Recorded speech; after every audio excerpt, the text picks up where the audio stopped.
नशा मुक्त भारत अभियान के तहत म्यूनिसिपल कमेटी पामपोर ने होप कश्मीर ट्रस्ट के इश्तिराक से साइकिल और मोटर रैली का खास एहतमाम किया। रैली में मंशियात के खिलाफ नारे लगाए गए, लोगों को इस लानत से दूर रहने की तलकीन की जा रही थी।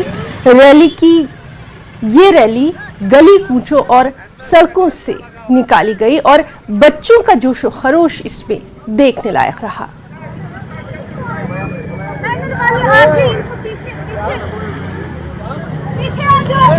हमारी एक और रैली है तो और हमने आज गाड़ियों पे भी स्टिकर चिपका है कि से yes to life no to drugs. वो हमारी तरफ से अवेयरनेस है, म्युनिसिपल कमेटी की तरफ से अवेयरनेस है।